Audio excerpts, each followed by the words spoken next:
இந்த செய்தியை உங்களுக்காக வழங்குவது யூரோ குரூப் மலேசியா.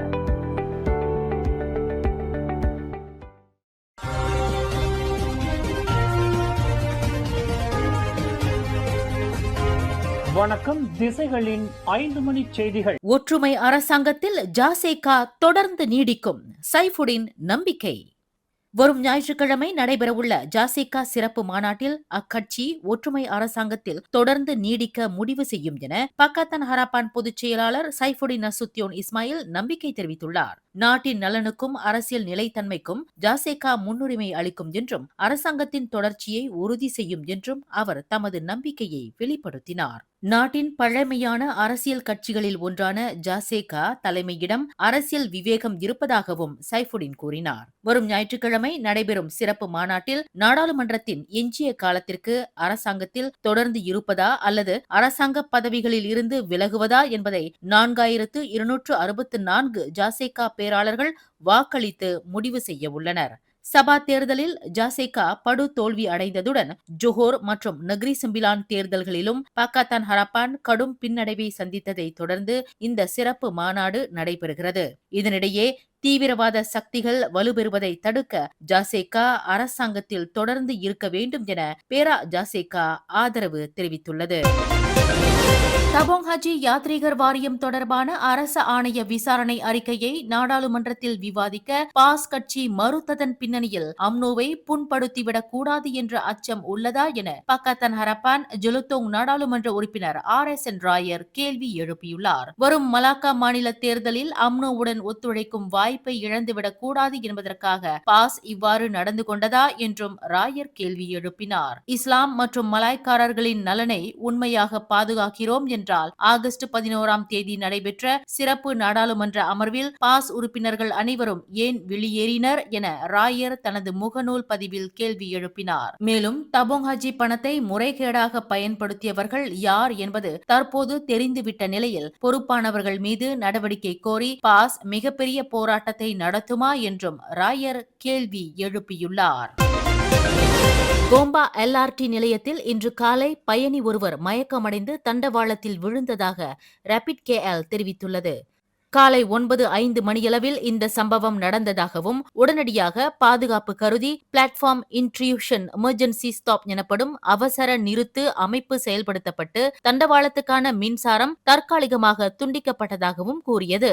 தண்டவாளத்தில் விழுந்த பயணி பாதுகாப்பாக மீட்கப்பட்டு ஆம்புலன்ஸ் வரும் வரை அவசர அறையில் வைக்கப்பட்டார். பின்னர் மேலதிக பரிசோதனை மற்றும் சிகிச்சைக்காக கோலாலம்பூர் தவாக்கால் மருத்துவமனைக்கு அழைத்து செல்லப்பட்டார். இதனிடையே தண்டவாளம் பாதுகாப்பான நிலையில் இருப்பது உறுதி செய்யப்பட்டதை தொடர்ந்து ரயில் சேவை காலை 9:12 மணிக்கு மீண்டும் தொடங்கப்பட்டது என்று ரேபிட் KL தெரிவித்தது.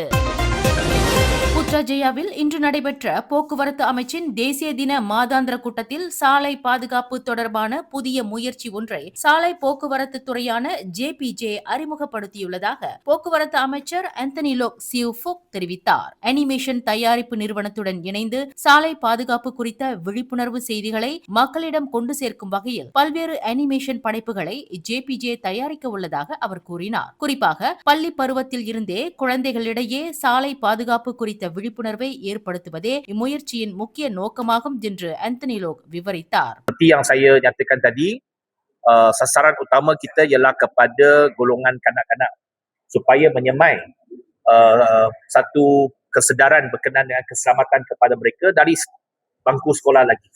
Supaya apabila mereka menjadi dewasa, kesedaran mereka berkenaan dengan keselamatan dapat ditingkatkan.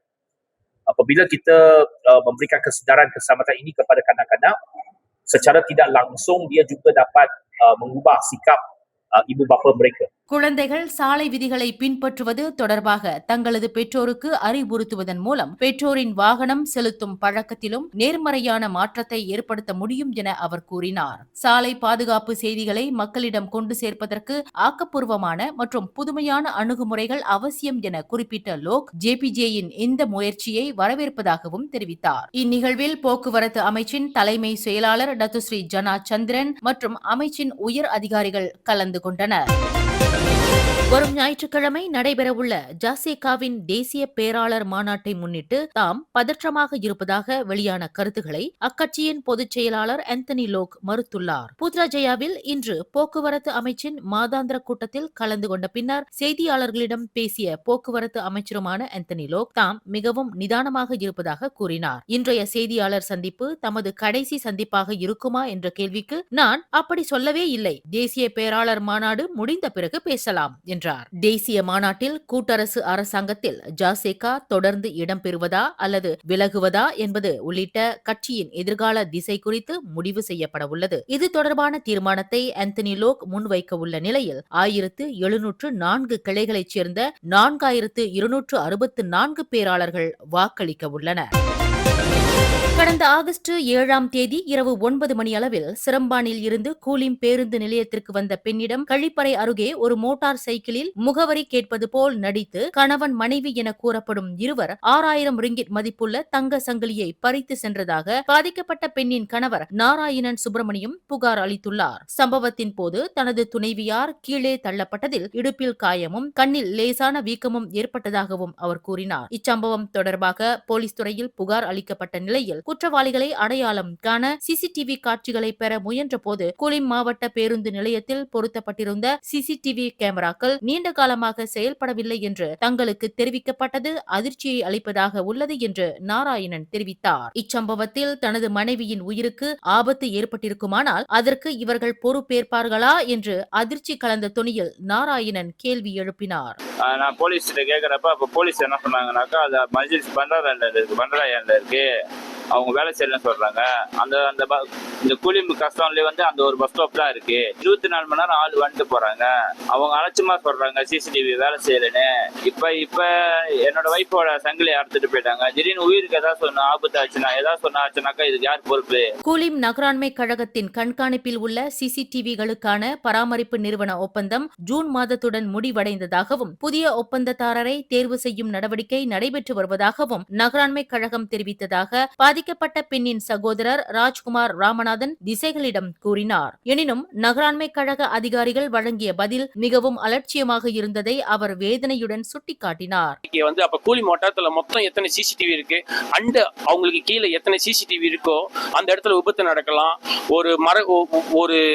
ஒரு ஆக்சிடென்ட் நடக்கலாம், ஒரு ராகோட் நடக்கலாம், ஒரு கொலை நடக்கலாம். இதெல்லாம் முன்னிட்டு பாக்குறப்ப அந்த இடத்துல சிசிடிவி வேலை செய்யலன்னா போலீஸ்காரங்க எப்படி வேலை செய்வாங்க பாவம். சோ அந்த வேலையை நான் என்ன கேட்டுக்கிறேன்னாக்கா எம்பிகேக்கு அவர் கொடுத்த பதில் என்கிட்ட என்னன்னு சொன்னாக்கா சிசிடிவி வெட்டிட்டாங்க. ஆனா இன்னும் நாங்க 6ஆம் மாசம் வெட்டிட்டு இன்னைக்கு வரைக்கும் நாங்க எம்பிகே கீழ அதை பேசி தீர்மானம் எடுக்கல. நாங்களும் நல்ல ஆளா பாத்துக்கிட்டு இருக்கோம் சிசிடிவி போடுறேன். அப்ப இன்னைக்கு வரைக்கும் அந்த சிசிடிவி சும்மா தான் அங்க பஸ் ஸ்டேஷன்ல இருக்கு கூலி மாவட்டத்துல. நம்மளும் அதாவது எங்களுக்கு மட்டும் நான் பேசல, என் தங்கச்சிக்கு மட்டும் பேசல, பொதுவா நான் பேசுறேன். கூலி பொது மக்களுக்கு எல்லா இனத்துக்கும் சேர்த்து தான் நான் கேட்கறேன். என்னன்னாக்கா நம்ம எல்லாத்துக்குமே வரி பணம் கட்டுறோம். அதாவது ஒரு நாள் ஒரு மாசம் லேட் ஆகுனா நம்ம வரி பணம் கட்டலன்னு சொன்னாக்கா அதுக்கு நோட்டீஸ்லாம் அனுப்புறாங்க. அந்த வேலையில நான் என்ன கேட்டுக்கிறேன்னா தாழ்மையோட எம்பிகேவை எனக்கு சீக்கிரமா என் தங்கச்சியோட பறி போன அந்த சங்கிலிக்கும் அதாவது அவங்க பண்ண ராகோட்டுக்கும் எனக்கு ஒரு நல்ல ஒரு பதில் கிடைக்கணும். இதை நான் எம்பிகே கிட்ட தான் கேட்க முடியும். ஏன்னா பிடிஆர் நான் செஞ்ச கிரிஜா சமால அவங்க எவ்வளவு முயற்சி பண்ணி எம்பிகே கீழே இந்த தகவல் எடுத்து கொடுத்த பிறகு நான் நேரம் எம்பிகே தொடர்பு கொள்ளி அலி மஜ்லிஸ்க்கு அவர் கொடுத்த தகவல் தான் இன்னைக்கு நான் செய்தி மூலியமா சொல்லிக்கிட்டு இருக்கேன். 24 மணி நேரமும் மக்கள் நடமாட்டம் அதிகமுள்ள பேருந்து நிலையத்தில் சிசிடிவி செயல் இழந்திருப்பதும் சில பகுதிகளில் சிசிடிவி வசதி இல்லாததும் பொதுமக்கள் மற்றும் அவ்விடத்தில் வியாபாரம் செய்யும் வியாபாரிகள் மத்தியில் கவலையை ஏற்படுத்தியுள்ளது.